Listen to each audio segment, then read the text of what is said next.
Alors, on y va maintenant pour le rendu conditionnel. C'est quelque chose de commun à tous les frameworks JS, c'est extrêmement intéressant, c'est quand on a envie de montrer quelque chose de manière conditionnelle, donc on va afficher du contenu ou pas, suivant en général le state qui est true ou false, en général. Donc très bien, pour ça, eh bien, on va s'enlever notre input ici, tac tac, et on va se créer un nouveau state. On va se créer un nouveau state, donc on le crée ensemble, on va l'appeler toggle et setToggle. Voilà, et on va mettre useState.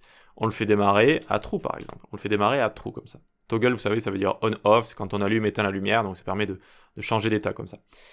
Ensuite, je vais me faire une const changeState ici, ça va être une fonction.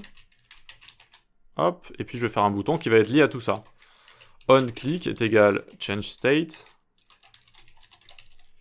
Et ici, je vais marquer changer le state ou changeState comme ça. Voilà, parfait.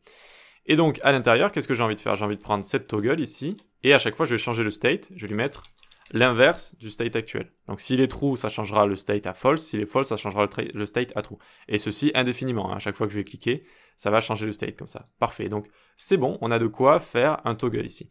On a de quoi faire un rendu, donc, conditionnel. Donc, par exemple, je peux dire ici, if toggle, ça veut dire est-ce que toggle est true? C'est comme si j'écrivais ceci, hein. Vous voyez, c'est la version raccourcie. Hop, alors je viens, tac, je viens retourner ceci, d'accord? Je viens retourner ceci. Et ensuite, je peux dire else if, toggle strictement false par exemple, tac, eh bien je viens tout prendre ici, et je vais return autre chose. Donc il faut que le contenu soit différent pour qu'on voie la différence, hein, en fait, tout simplement. Donc ici, je vais marquer le state est true. C'est quand on arrive de base, le state est true, donc c'est ça que ça va retourner de base. Et ici, je vais mettre le state est false. Comme ça, on aura du contenu différent. Le state est false. Parfait, donc j'arrive sur mon app, ça exécute mon composant, et ça voit que j'ai mon toggle qui est true ici, donc if toggle true, et bien hop, ça me retourne ça directement. Et maintenant, attention, hop, vous voyez que je toggle comme ça. Ça peut paraître rien, mais c'est extrêmement utile pour cacher des éléments, pour supprimer des éléments, modifier des éléments, montrer juste certaines choses, etc. C'est extrêmement utile et c'est très utilisé.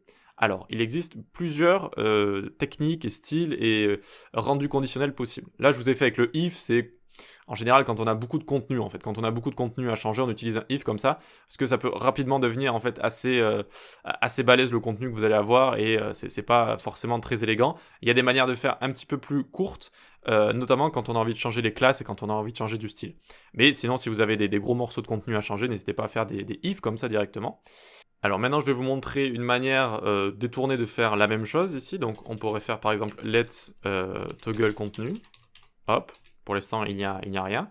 Et donc ensuite on fera un if toggle.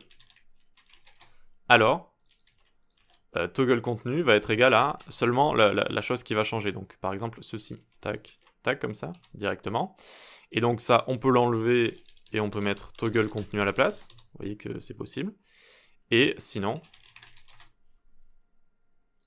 Hop, on prend ça, on le met là, et sinon ça va être égal à ceci. Ok, vous comprenez le principe? Tac, hop, hop, et du coup on mettrait toggle contenu également en dessous là. Hop, hop. Donc je récapitule.